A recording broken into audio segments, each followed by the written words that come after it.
Hello students, तो आज हम बात करते हैं थर्ड लॉ ऑफ मोशन के बारे में कि थर्ड लॉ ऑफ मोशन होता क्या है।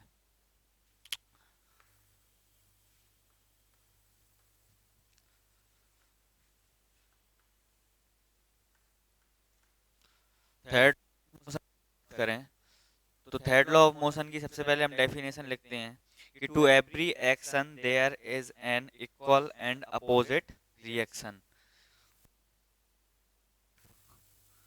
Every action there is an equal and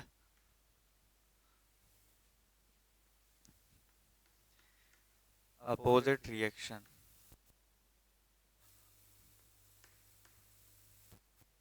इसका मतलब हुआ कि हम जो भी एक्शन करते हैं उसके लिए एक इक्वल और एक अपोजिट रिएक्शन होता है। जैसे बात करते हैं, when one object exerts a force on another object, जब कोई एक ऑब्जेक्ट दूसरी ऑब्जेक्ट पे फोर्स लगाती है तो जो दूसरी वाली ऑब्जेक्ट रहती है वो भी सेम फोर्स लगाती है पहली वाली पे इन इक्वल मैग्नीट्यूड। मैग्नीट्यूड उसका सेम रहेगा, मतलब जितना फोर्स पहली वाली लगाएगी उतना ही दूसरी वाली लगाएगी, लेकिन उसकी जो डायरेक्शन होती है वो अपोजिट होती है। पहली वाली अगर इस डायरेक्शन में लगा रही है तो दूसरी वाली इस डायरेक्शन में लगाएगी। These two forces are always equal in magnitude and opposite in direction। अभी बता दिया कि इक्वल होता है इनका मैग्नीट्यूड और डायरेक्शन क्या होता है, अपोजिट होता है। The two opposing forces are also known as action and reaction forces। जो फोर्स लगा रही है उसको एक्शन फोर्स बोलेंगे, जो वापस से लग रहा है अपोज कर रहा है उसको रिएक्शन फोर्स बोलेंगे। तो बात करते हैं एक एग्जांपल लेके कि जैसे कि एक क्रिकेट वो फुटबॉल बॉल रखी हुई है और आप चाहते हैं कि उसमें जोर से हिट करें। आप उसमें हिट करना चाहते हैं, लेकिन क्या होता है सामने वाली टीम के प्लेयर के पैर में आपका पैर पड़ जाता है। आपने बहुत जोर से हिट किया तो आपको आपने हिट किया, आपने फोर्स लगाया उसके पैर में, आपने पैर मारा अपना, फोर्स कहाँ लगा, उसके पैर में लगाया आपने, लेकिन लगा किस में, उसके पैर में। लेकिन उसका अपोजिट रिएक्शन आता है जो हमारे पैर में लगता है और हमें भी दर्द होता है। तो जितना दर्द उसको होगा उतना ही दर्द आपको भी होगा। तो इससे क्या पता चलता है, आपने एक्शन किया था उसका जो रिएक्शन फोर्स था वो भी आपको मिला। आपका एक्शन फोर्स उसको लगा और उसका रिएक्शन फोर्स आपको लगा। सेकंड बात करते हैं कि आपकी एक तो हो गया एक्शन फोर्स, एक हो गया reaction force. It means that the force exerted, अब आपको क्या दिया है, दो स्प्रिंग वाले एक डायग्राम दिया है जिसमें एक बी स्प्रिंग है और एक बैलेंस स्प्रिंग ए है। बैलेंस स्प्रिंग होता है जिसमें कोई भी अपन सामान टांग मतलब उसमें लटका दो और क्या कर दो, उसका भार नापते हैं, उसका मास नापते हैं। तो उसमें दो स्प्रिंग दी हुई हैं, उनका एक डायग्राम बना हुआ है। बी का एक तो फिक्स्ड पार्ट है और एक बी का जो पार्ट है वो ए से जुड़ा हुआ है, और ए का दूसरा पार्ट जो है वो जैसे ही हम उस पर फोर्स लगाएंगे तो क्या होगा, हमने ए पे फोर्स लगाया तो ए का जो फोर्स है वो बी पे लगाएगा, लेकिन बी का जो अपोजिट फोर्स है वो भी तो ए पे लगाएगा। तो दोनों एक दूसरे पे फोर्स लगा रही हैं, लेकिन डायरेक्शन कैसी होगी, इक्वल होगी। और दोनों में जो रीडिंग होगी मास की वो सेम होगी, क्योंकि फोर्स बिल्कुल सेम लगा रहा है। तो यहाँ से पता चलता है कि फोर्स जो अपोजिट डायरेक्शन में लगते हैं, एक्शन रिएक्शन, वो बिल्कुल इक्वल होते हैं। You push the road below backward, जैसे आप कभी कभी सोचते हैं कि हम मतलब चलते हैं तो हम एक्सीलरेट होते हैं सबसे पहले। तो क्या होता है, जैसे हम चलने की सोचते हैं तो हम उस टाइम पे क्या करते हैं, हम उस टाइम पे अपने फीट से, अपने पैरों से जमीन को पीछे ढकेलते हैं। हम जमीन पे फोर्स लगाते हैं और जमीन हम पे फोर्स लगाती है इक्वल मैग्नीट्यूड का, तब हम आगे बढ़ पाते हैं। और एक और एग्जांपल देखते हैं कि क्या होता है जब हम, एक गन रहती है, गन में हम फायर करते हैं तो क्या होता है उसमें कि हम बुलेट पे फोर्स लगाते हैं और बुलेट वापस से गन पे फोर्स लगाती है, जिससे रिकॉइल होता है, झटका लगता है हमको। तो ये सब चीजें क्या बताती हैं कि जब हम फोर्स, जितना फोर्स लगाएंगे उतना ही फोर्स हमको लौट के रिएक्शन में मिलेगा। तो इससे पता चलता है कि फोर्स का मैग्नीट्यूड तो इक्वल होता है, लेकिन जरूरी है क्या कि जितना फोर्स लगता है दोनों पे उसका मैग्नीट्यूड तो अपोजिट में इक्वल मिल रहा है, लेकिन ये जरूरी नहीं है कि उसका एसिलरेशन दोनों चीजों पे, दोनों ऑब्जेक्ट्स पे इक्वल हो।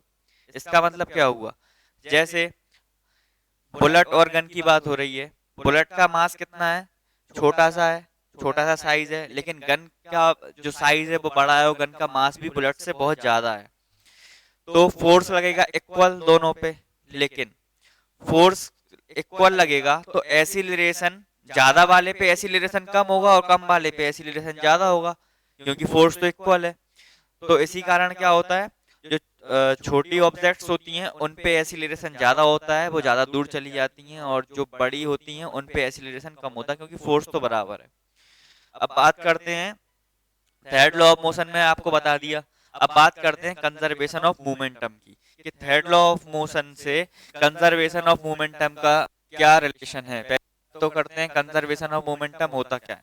कंजर्व मतलब किसी चीज का कंजर्व करना, कंजर्व रहना मतलब नहीं होना। तो कंजर्वेशन ऑफ मोमेंटम क्या बता रहा है कि मोमेंटम जो पहले था वही बाद में रहेगा। तो इसको हम प्रूव करते हैं थर्ड लॉ ऑफ मोशन से।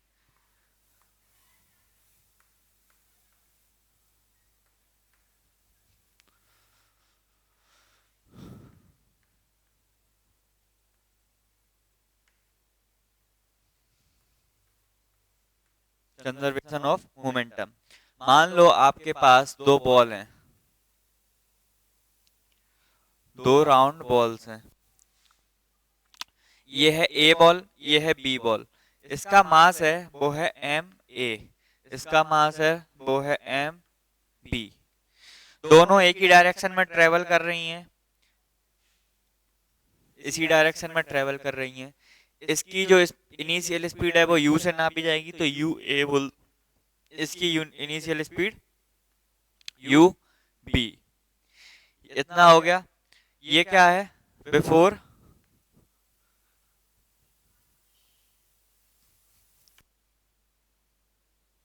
की स्थिति है, ये दोनों एक ही डायरेक्शन में जा रही हैं। लेकिन एक कंडीशन आपको दे दी है कि क्या है, जो यू ए है वो ग्रेटर है यू बी से। इसका मतलब क्या हुआ, पीछे वाली जो बॉल है वो स्पीड में आ रही है और आगे वाली कम स्पीड में है, तो ये दोनों आगे जाके कोलाइड हो जाएंगी। जब ये दोनों आगे जाके कोलाइड हो गई, यहाँ पे क्या हुआ, ये दोनों आगे जाके कोलाइड हो गई। ये बॉल ए थी, ये बॉल बी थी, क्या होगा, ये बॉल इस पे फोर्स लगाएगी क्योंकि ये इसने टक्कर मारी, तो ये बॉल इस पे फोर्स लगाएगी और ये बॉल इस पे फोर्स लगाएगी। थर्ड लॉ ऑफ मोशन में हमने क्या पढ़ा कि ये इस पे फोर्स लगाएगी और ये इस पे फोर्स लगाएगी। इसमें पूरे में एक कंडीशन होनी चाहिए कि नो एक्सटर्नल फोर्स होना चाहिए। जैसा कि आपको पहले भी एक्सपेरिमेंट में पिछली वीडियो बता चुके हैं कि यहाँ पे अपन को आइडियल सिचुएशन लेनी पड़ती है, मतलब कोई भी एक्सटर्नल फोर्स नहीं होना चाहिए। ना फ्रिक्शन फोर्स मान के चलते हैं हम, ना ग्रेविटेशनल फोर्स मान के चलते हैं, ना एयर रेजिस्टेंस मान के चलते हैं। तो ये इस पे फोर्स लगा रहा है, तो एफ फोर्स लगाएगा, ये वाला कौन सा फोर्स लगाएगा, यहाँ पे देखते हैं, एफ फोर्स लगाएगा। ए ने लगाया किस पर, बी पर, तो इसको ऐसे लिख लेते हैं एफ ए बी।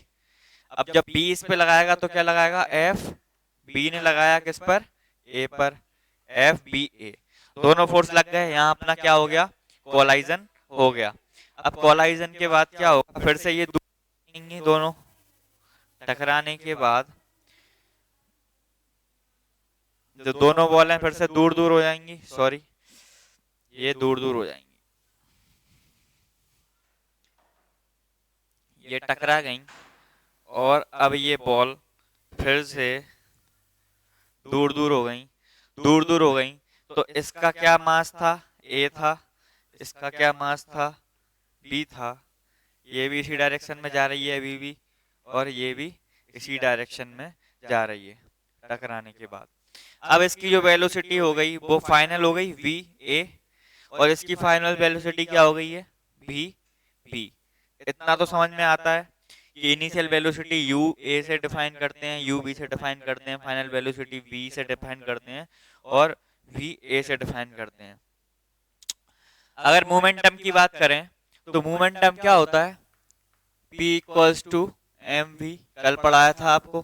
तो ए का मोमेंटम जो इनिशियल मोमेंटम क्या होगा इसका, M A U A, M A U A, और फाइनल मोमेंटम क्या होगा, एम ए वी ए। ठीक है, तो इनिशियल मोमेंटम इसका होगा एम ए यू ए, ये हो गया initial momentum of A.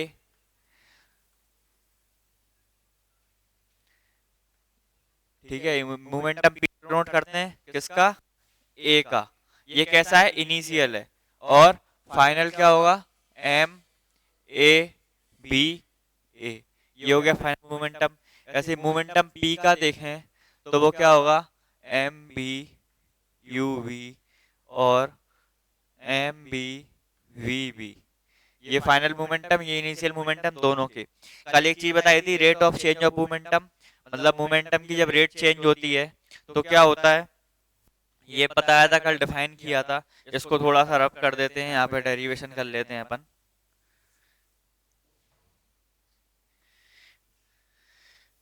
Rate of change of momentum क्या बताया था, ए के, अगर ए की बात करें तो इसका rate of change of momentum force के बराबर होता है, कल बताया था। तो फोर्स ए ने लगाया था F A B, rate of change of momentum. इसका rate of change of momentum कितना आएगा, एम ए इसका ले लेंगे तो B A minus U A upon T, आ रहा था F equal to M V minus U upon T, कल rate of change of momentum पढ़ाया था। ऐसे ही अगर बी के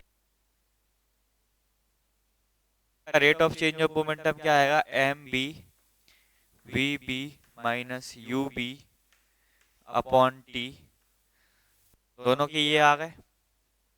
इसको भी समझ लिया, इसको भी रब कर देते हैं। आपको बताया कि फोर्स जब लगता है थर्ड लॉ ऑफ मोशन में तो वो इक्वल तो होता है लेकिन उसकी डायरेक्शन अपोजिट होती है।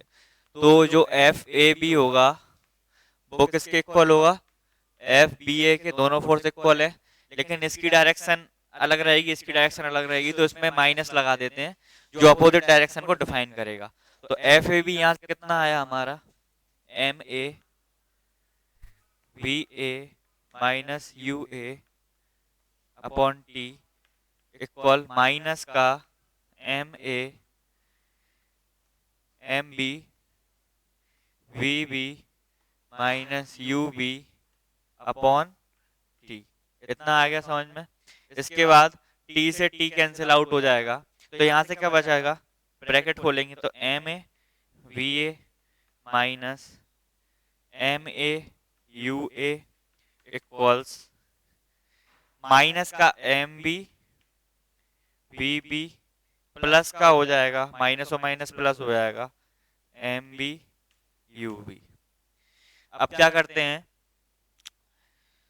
इस माइनस वाले को आप इस तरफ लाओ और इस माइनस वाले को आप उस तरफ लाओ, तो जो हमारा डेरिवेशन जो बनेगा वो क्या बनेगा, वो बनेगा एम ए वी ए, इसके साथ ये माइनस वाला आ गया तो प्लस में हो जाएगा एम बी वी बी, उस तरफ हो जाएगा M A U A plus M B U B. इसका मतलब क्या है कि ये तो अपना है इनिशियल मोमेंटम दोनों का, बॉल ए का और बॉल बी का, जो कि इक्वल हो रहा है फाइनल मोमेंटम दोनों का, बॉल ए और बॉल बी का। तो यहाँ पे हमारा जो मोमेंटम है वो क्या हो गया, कंजर्व हो गया, मतलब जैसा मोमेंटम पहले था कोलाइजन के वही मोमेंटम बाद में आ गया कोलाइजन के।